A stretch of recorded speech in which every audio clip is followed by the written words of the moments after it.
Hanap mo ba ay good vibes mula sa mga storyang hatid ay good news? Sagot ka namin!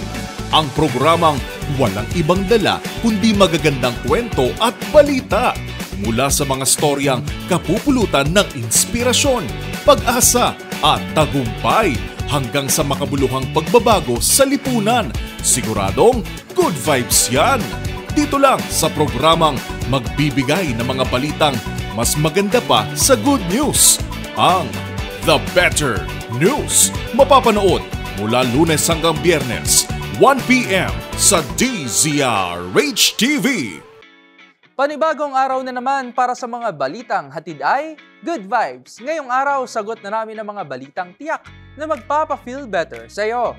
Dito, bawal muna ang nega. Dahil live naming ihahatid ng positive news sa DZRH TV Facebook, YouTube at DZRH News website. Ako, si Rovic Manuel, ang tagapaghatid ng mga balitang mas maganda pa sa good news. Ito ang The Better News. Una sa Pilipinas, una sa Pilipino.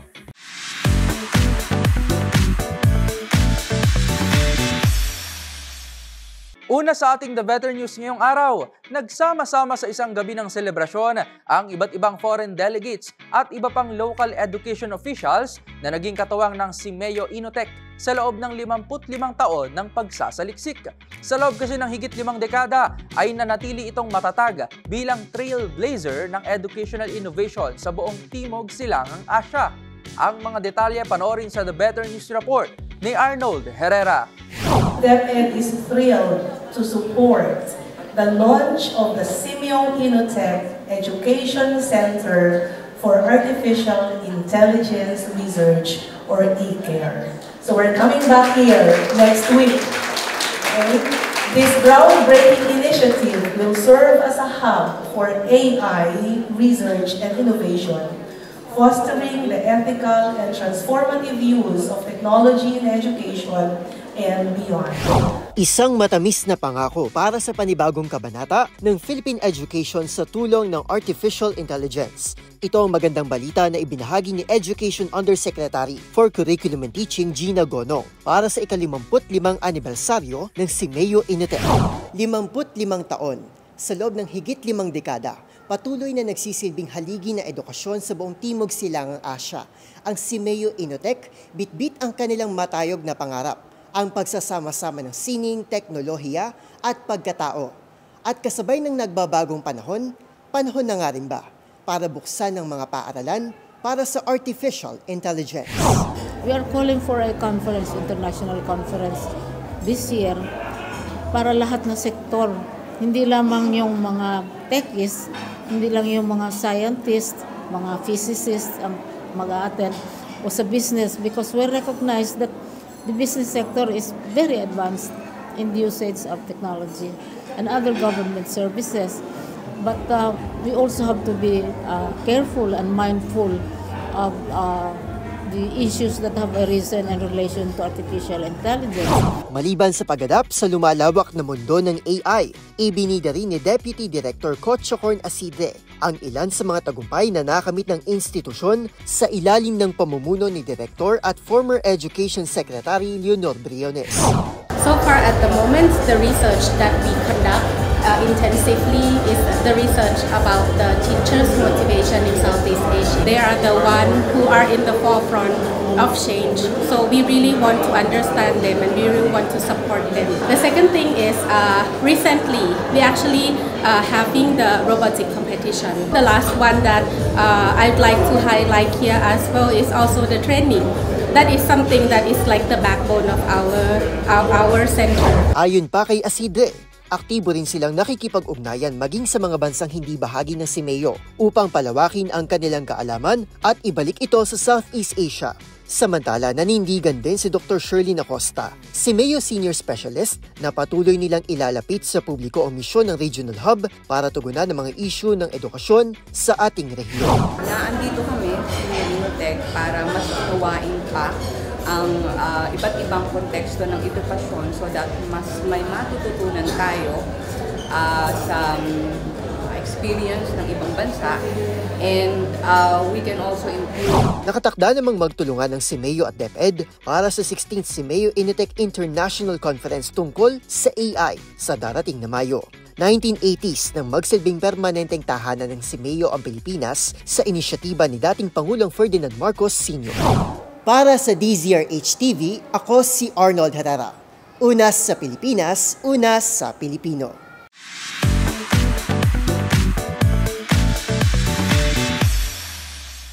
Sa iba pang balita, maaari nang makabili ng 29 pesos kada kilo ng bigas.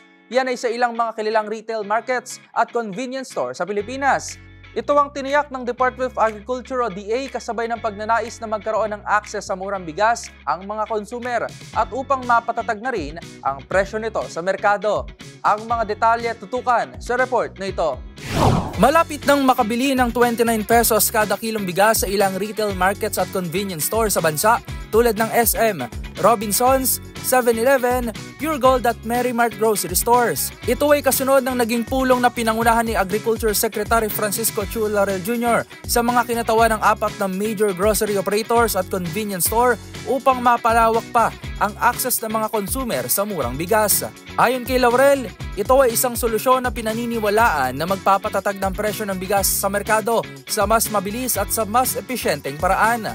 Gayunpaman, kailangang aniya na makahanap ng tamang balanse upang maisakatuparan ito ng maayos at matiyak ang pakikipagtulungan ng lahat. Samantala ang Food Terminal Incorporated o FTI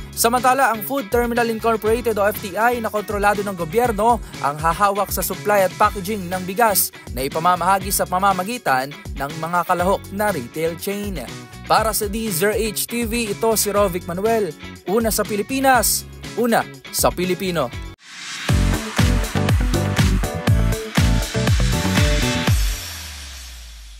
Lusot na sa ikalawang pagbasa ng Kamara ang panukalang voucher assistance para sa mga estudyante sa mga pribadong paaralan. Ang mga detalye pa ihahatid ni Millie Borja.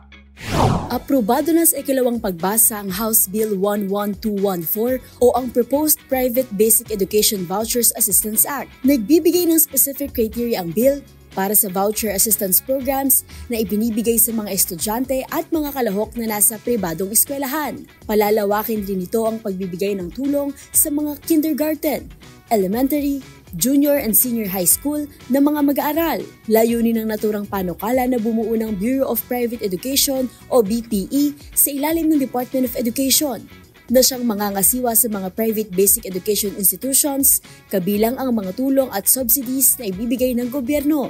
Para sa DZRH TV, ito si Millie Borja, una sa Pilipinas, una sa Pilipino.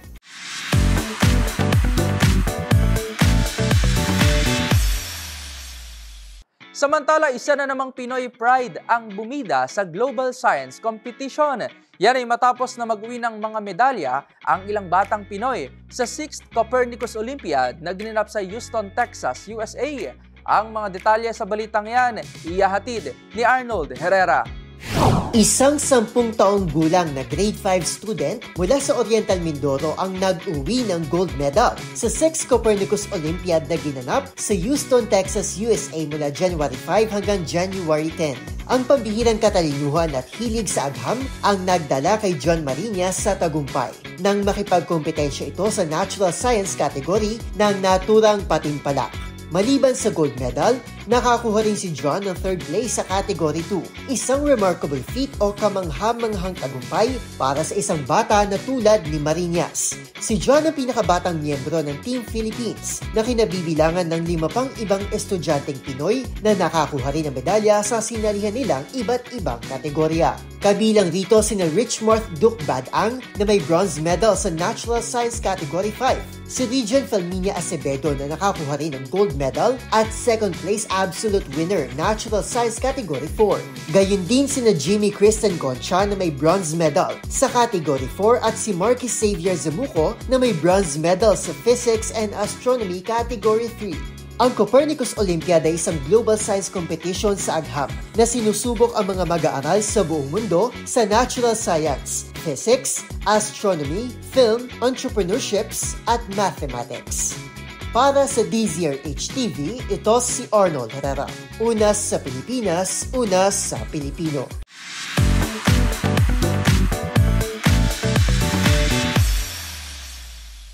Nagkaroon ng skill training program sa automotive servicing ang ilang mga person deprived of liberty o PDLs. Yan ay sa Bataan District Jail. Layunin nito na mabigyang kaalaman ng mga PDL sa pag-aayos ng mga sasakyan bilang paghahanda na rin sa kanilang pagbabagong buhay. Ang mga detalye tinutukan ni Danny Gumilang. Matagumpay na naisagawa ang skill training program na automotive servicing na nilakuan ito ng 20 person deprived of liberty PDL sa Bataan Provincial District Jail. Ang pagsasanay ay isinagawa sa pangunguna ng mga automotive trainers mula sa Bataan Peninsula State University, BPSU sa pamumuno ni Dr. Ronald Lim. Layunin na nasabing pagsasanay ay bigyan ang mga PDL na kaalaman at kasanayan sa pag-aayos at pagbimintini ng mga sasakyan bilang paghahanda sa kanilang muling pagbabago, pagbabalik sa kanilang mga pamilyang may dala silang matatag na panghanap buhay.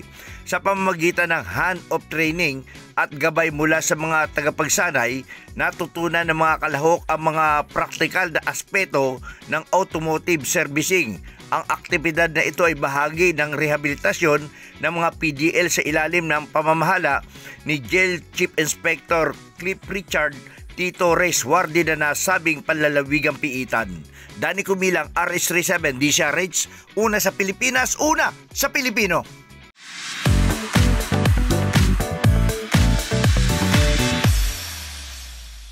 Bridging Science to Local Communities. Ito ang naging sentro ng Department of Science and Technology o DOST sa paglalabas nito ng bagong Disaster Preparedness Guide na nakasulat sa ilan nating lokal na lengguwahe. Ito ay upang masiguro na maikonekta ang siyensya sa mga lokal na komunidad, lalo na sa paghahanda sa mga uri ng kalamidad tulad ng lindol at tsunami. Narito ang report ni Dustin Bayog.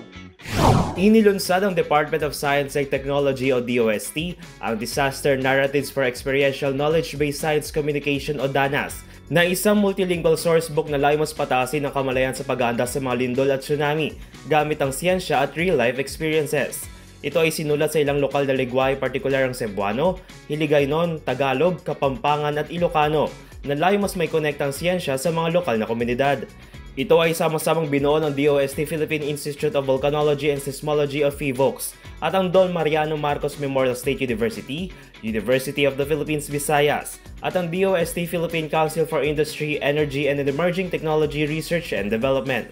Naglalaman ito ng mga siyentipikong datos at mga personal na danas ng mga taong nakaligtas sa ilang kalamidad ng bansa tulad ng mga nangyaring lindol, tsunami at volcanic eruption sa mga nagdaang taon. Sa pamamagitan ng DANAS Sourcebook, may equip ang mga guro at disaster risk reduction officers sa mga kagamitan na mas magpapabuti sa kanilang community resilience. Para sa DZRH TV, ito si Dustin Bayog, una sa Pilipinas, una sa Pilipino.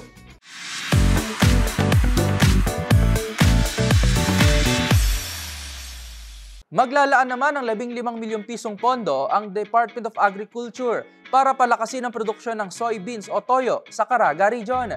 Bukod sa pondo ay naglaan rin ng mga panibagong makinarya sa mga manggagawa na target ring mahigitan ng naging tala nito ng produksyon noong nakaraang taon. Ang mga detalye sa report ni James Galange. Plano ng Department of Agriculture na maglaan ng 15 milyong pondo para palakasin ang produksyon ng soybean sa Caraga Region, kung saan ito ang may pinakamalaking produksyon ng soybean sa buong bansa.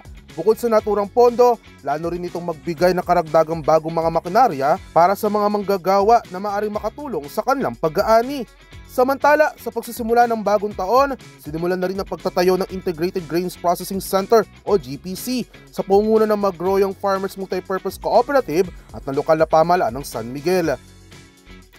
Ito ay maaaring magamit ang rehiyon para sa mas mabilis na produksyon at pagproseso ng bigas at soya oil.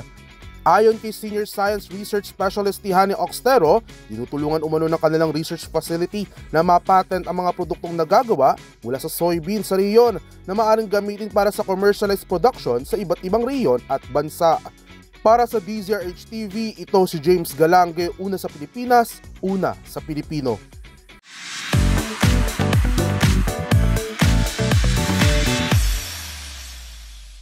Good news naman tayo pagdating sa sports. Nakuha ng Pilipinas ang 2 bronze medal sa ginanap na 2025 IBF Para World Championship sa Hong Kong. Para sa Balitang Sports, iatid yan ni Mili Borja. 2 bronze ang naiuwi ng Philippine Para 10-Pin Bowling Team sa ginanap na 2025 International Bowling Federation o IBF Para World Championships sa Hong Kong. Nakuha ni Samuel Matias at Kim Ian Chi ang bronze sa TBB 10 Men's Doubles, ang classification sa standing bowlers na mayroong upper limb disabilities. Habang nasecure din nila Jaime Manginga at Augusto Hernandez ang pangatlong pwesto sa TPB 8 Men's Doubles na para naman sa mga wheelchair bowlers. Para sa DZRH TV, ito si Mili Borja, una sa Pilipinas, una sa Pilipino.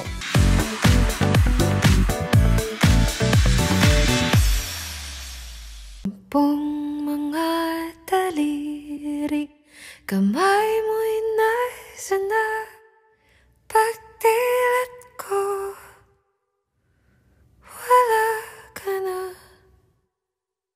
hawak na lang. Sinong mag-aakalang pwede maging hugot song ang linya sa isang classic Pinoy nursery rhyme? Pinamagatang 10 mga daliri ang collab song ng youngest SB19 member na si Justin De Dios at Bicolana singer-songwriter na si Diwata.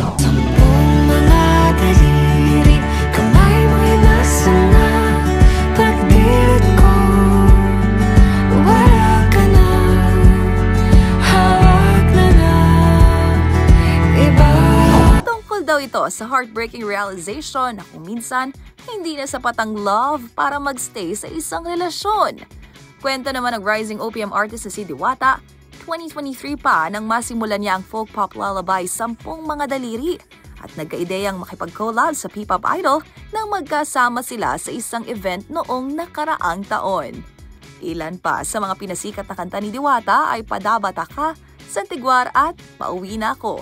Habang February last year naman na mag-debut bilang solo artist ang SB19 member na si Justin, hatid naman ang mga kantang Surreal at Kaibigan.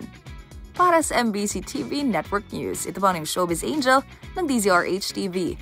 Una sa Pilipinas, una sa Pilipino.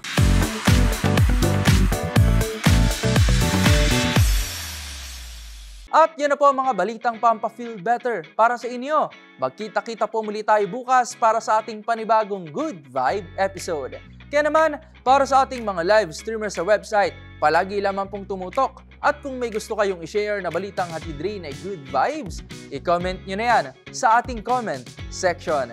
Tandaan, libre lang ang umiti at maging masaya. Kaya naman, wag mo na itong ipagkait sa iba. Good vibes lang. Ito ang The Better News. Para sa DZRH TV, ito si Rovic Manuel, una sa Pilipinas, una sa Pilipino.